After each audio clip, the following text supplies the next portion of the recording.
Welcome everyone to Changing the Narrative podcast, episode 2. Today we have a special treat for you guys to piggyback off of episode 1 and the great conversation that we had with Mr. Ronnie Williams. But today we have none other than my brother from another mother, Mr. Preston Echols, live in the flesh. Man. Here to have a little bit of more of a conversation about this whole topic of changing the narrative and shine some light on the impact that he has personally had within the community of Conway and doing just that before we brought that to a TV set. Without further ado, Mr. Preston Echols. Hey man, I'm happy to be here, man. Like this is exciting, man. I appreciate you guys for even giving me this opportunity. You talk about being able to talk about being an African American, being able to help kids, being able to be in this community that I've been in since 2006. From Forest City, Arkansas, man, aka the city. The city. Man, been here since 2006, man. It's home now. That's it. It's home. And I feel the same way. Came here 2 years after that. But even in that time frame, you have been here a while now. You have worked within the school district for a while, but I still think that there are some that may not know who Preston Echols is. So right now, tell them who is Preston Echols? Man, Preston Echols from Forest City, Arkansas. Rodney and Ardelia, my parents, man, two amazing parents. Like I cannot have or say enough about who they are and who they have been in my life. I got a brother and a sister, Rodney and Martina. I got an amazing wife, man. Got married in 2012, anniversary of September the 1st. It'll be 13 years, man. Nice. 13 years, man, here in a couple of weeks. Got a daughter, Zoe and Aubrey. So they're going in the 2nd and 4th grade. Man, director of student services now. I've served in this district for 13 years. So being a PE teacher and coach, all the way up to being an assistant principal, to being a principal of Conway Junior High School for 3 years. And so now, man, I'm about a month and a half now being director of student services. Man, large learning curve, man. Yeah. Large learning curve, man. Hey, we grinding, built for it, man. Hey, man, look here, if God gave it to you, he gonna bring you through it. And so, man, I know he gave it to me. And so, man, even with that large learning curve, man, being able to learn and grow and do. And, man, now, man, trying to not only serve as a principal, you're serving in one building and trying to help, 8th and 9th graders. But now, man, being a central office, man, trying to serve all 16 of our schools. Right. So that's the goal now, man, to be that type of individual that when they see me, they know I'm here and I'm ready to help. Here we go. So you gave a great visual about who Preston is. You also spoke about your parents, as I know that they were your initial role models. Yeah. My question is, who has been a role model to Preston here within the Conway community that has helped you get to where you are right now? Man, so man, there's a lot, man. So I'm gonna give you kind of 3 different people that kind of fosters in that. So one, man, I wouldn't be sitting here today without Benjamin Darley, aka Mr. Darley, man. Mr. Darley took a chance on me to be an assistant principal. Like, man, you realize young African American male. I'm coming out of coaching PE and teaching health. Right. And that dude looked and he said, I see something in you. And so he gave me a chance to be an assistant principal. And man, when I say has backed me every step of the way, like when I say, hey man, I want to go do this. He's that mentor where, man, as I was looking to become a principal, so I'm throwing out all type of jobs, man. I'm like, hey man, what about this school? Me going mid. He go, nah, I ain't one about that one. He's, what about this job? No, I don't like that one. And then when I brought Maltbia Middle School to him for my first principal job, I said, hey man, what about Maltbia Middle School? It's June. We're going into July. Right. And so I said, hey, what about this job? And he goes, hey, wait now. I like that one. Okay. And so, man, I took that job in July to go be a middle school principal, man. And like he backed me in that. And then being able to come back as he left and went to central office. Like he was like, hey, I don't know who's out there, but I know who can run this building. It's Preston Echols. Right. And then he left, and now he's assistant superintendent for Cabot Public Schools. And so, man, again, man, who can come in and be able to do this job as director of student services to take my spot? He said, I'm telling you, Preston Echols can do that job. Shout out. Man, big shout out, Mr. Darrell, man. Like I'm talking about investing in that now, man. I'm calling that dude almost every day, say, hey, walk me through this, walk me through that. Then there are two other people, man, because I'm so family oriented. Man, Mr. Foster and then Odie Phillips. And why do I say those two individuals? It's because they're invested in my family. So, man, when I talk about being there to support my girls and love on my kids, man, you know it, man. Anybody who loves on your kids, you all in. Yeah. Like if you're gonna take that responsibility to pour into them, to take care of, man, when I say them dudes, give my girls money, take them and bring them food, man. Mr. Phillips, man, he'll go to Little Rock and he'll be like, hey, I know they love the Big Dan from Shotgun Dance. And just out of nowhere, man, the doorbell ringing, he's sitting there, hey, man, I just want to drop this off for the girls. So, man, you talk about those two individuals, man, and then seeing who they are as husbands to their wives. Man, it's inspiring, man. And so, and I'm trying to be that and have that long-lasting relationship with my wife, Karis, man, to be able to be there for her and be that supportive husband. Nice. So how, talk to me about that. How is it? I have an experience of working with my wife. Yeah. I met my wife here at Insight, and the rest is kind of history. Most definitely. We started our own business, and we kind of worked together, And you thriving. and thriving through that. So talk to me about that dynamic. How is it working within the school district and sharing that with your wife? Oh, man, it's awesome. Like we got the same schedule. Yeah. So like when you talk about the same skills, I can't get no better than that. When I'm off, she off. When she off, I'm off. Right. But man, I'm gonna tell you, man. Like I'm gonna say this, and it's not the truth, but it's my truth. And so everybody know I got my truth. Man, I met that girl on the second day of school at UCA, and man, she was chasing me down, Jordan. Like chasing me down, man. Like she was chasing me, and I finally like, man, yeah, man, you can have my number. Like that's kind of how that went. Like you can have my number. Like I'm a co-sign back. Peace through. it's my truth. And so man, we've been rocking ever since 2006, man. And so man, it's absolutely amazing to watch her grow and be who she is. Like man, she's her authentic self. The way she leads, man, we lead two different ways, and the way she leads is absolutely amazing. She builds relationships with people. She does what she does, and man, she's going to continue to grow in this profession because of how she takes care of people. And so, man, it's cool. You know, with both of us, we're first being principals, and man, well, assistant principals and working, and then both becoming principals, and then now, man, she needs me in a different capacity, and so it's kind of different. Like she'll call me, or I'll call her, and I'm like, hey, Karis. She'll be like, hey, Preston. Or she'll be like, hey, babe, and we're good. But then there's a flip side of it where she'll have to call me or I have to call her, and we know it's different because I go, hey, Miss Echols. Yeah. And she'll go, hey, Mr. Echols. And then I know, like, this, hey, it's business time right now. And so, man, that is really cool to watch the dynamic, man. And it's just cool to watch each other lead and watch each other do what we do because we both got in to be able to serve kids. And then being able to watch my two girls and watch her lead as their principal has been one of the most cool. Like that, man, like to be able to see them go to their office. So I didn't tell you guys this, but I come from a family of educators. So like my dad was a superintendent. My mom was a Title I coordinator.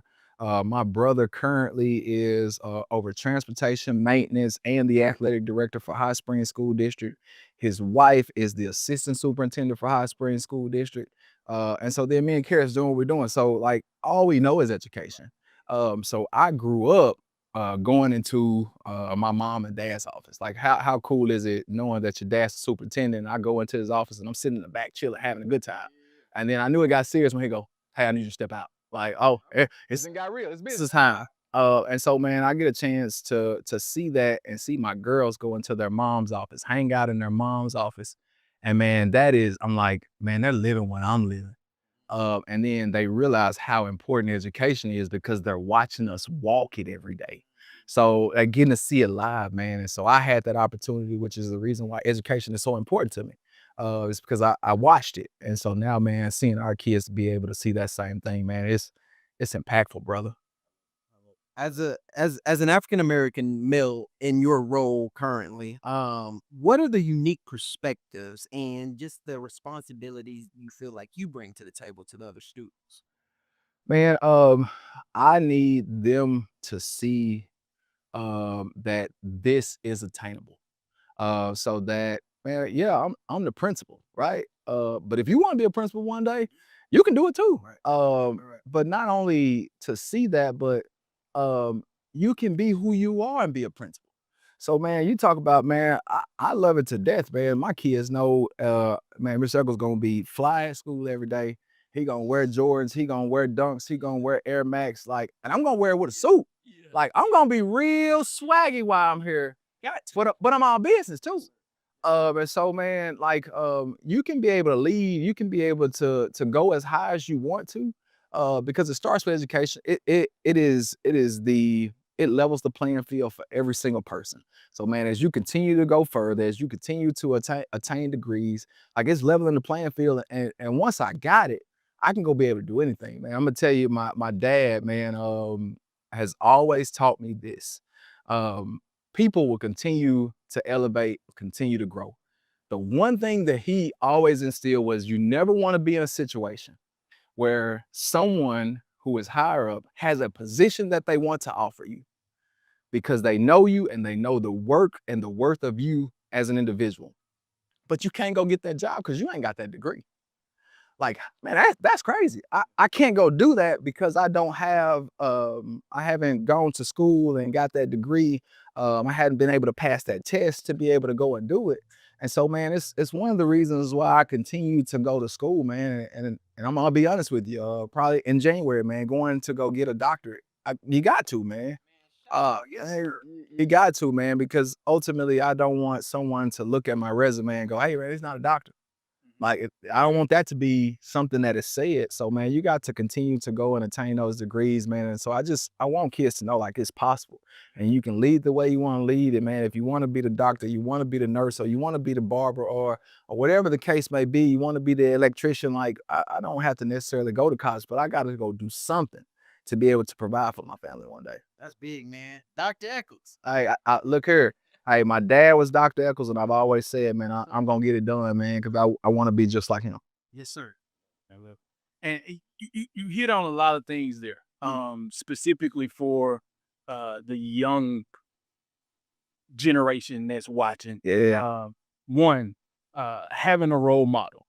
There is someone out there that you can look up to, whether they have they understand that, or they receive that and are working with them individually, or if it's just someone that you see Yeah. that I can model myself at. Most definitely. The education, the respect, the appearance, the whole 9 yards is kind of what sums up that whole dialogue there. And that leads me to talk about one big topic that I wanted to really hit on, the culture. Yeah. We all know what that means. We hear it all the time. Yeah. There is some backlash about it. There are some things that I personally don't, agree that Most is definitely. culture. But what does, from your point of view, what is the culture, Preston? Like, you spoke about being a principal with the Dunks, the Jordans, Yeah. so forth and so on. So how would you sum up or summarize what the culture means to you? Man, one is always going to be, man, being your authentic self.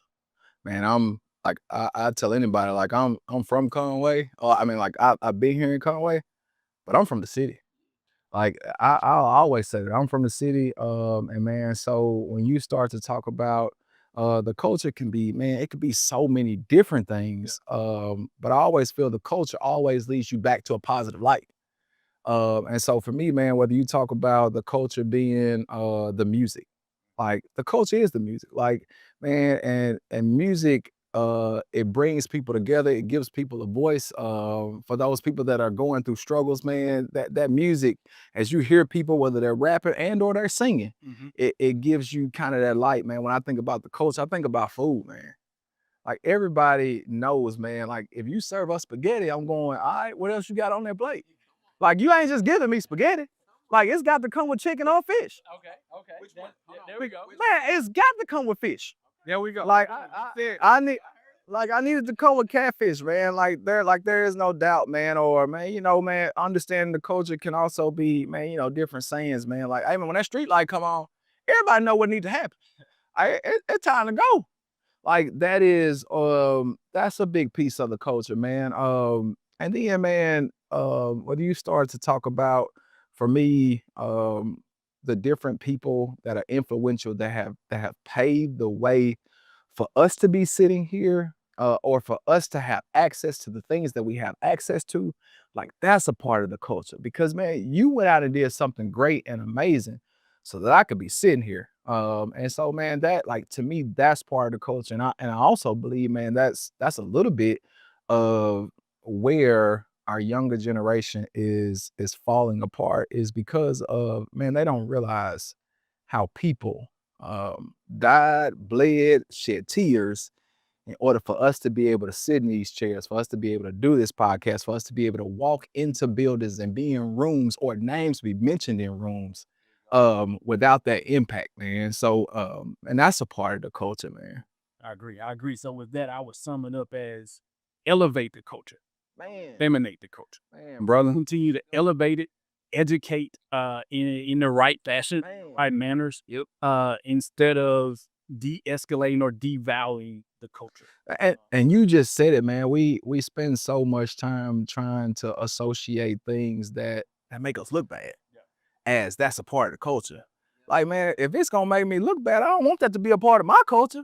I want that to be, I want when someone looks at something that is said, something that is done, that it is going to elevate and or help someone, compared to things that are going to devalue who we are as African Americans. I love it. Well, I think there's only one last question to ask, and I think Jordan knows exactly what we need to ask you and get your perspective on. So let him have. I'm gonna go by what I originally know. Coach P, What's up? what does changing the narrative mean for you? Man, changing the narrative for me, man's changing how people view and or perceive who we are. The things that we do, man, how we go about ourselves, man. When you start to talk about man, Ronnie Williams and who that dude is, like I remember going to UCA and everybody know who that dude is. And when he spoke, we listened. Like, I didn't have to go and be able to see you do all the things you did. Like, I just heard about that. And so I wanted to go, okay, that's that dude right there. When he speak, I'm listening. And so his credibility was already there. And so, man, changing that narrative, man, means for us that, man, people who have gone before us, we got to be able to look at what they've done, what they've gone through, and be able to emulate that. But also be able to realize that it is our responsibility. And man, you could talk about Pastor Maltbia, you could talk about Ronnie Williams, man, and they have invested in us.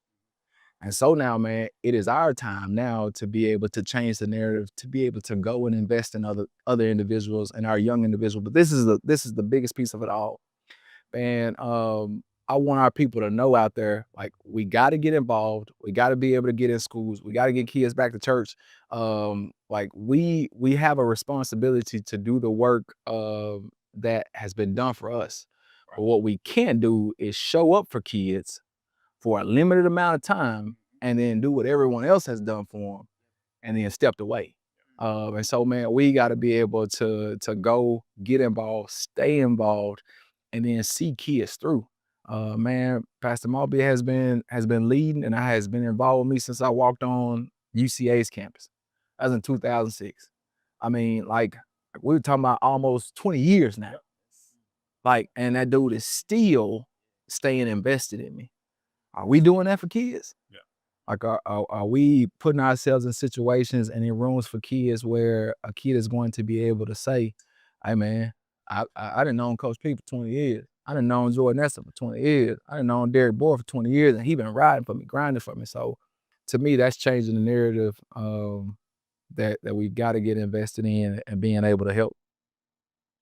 Y'all heard it. Love it. He spoke it. He said it. And that's the mission that we're out to do. We're out to educate. We're out to change the narrative. We're out to unify Most definitely. this community. And this is just the start of it. We thank you for tuning in to episode 2. Look forward to seeing you on episode 3 of Changing the Narrative.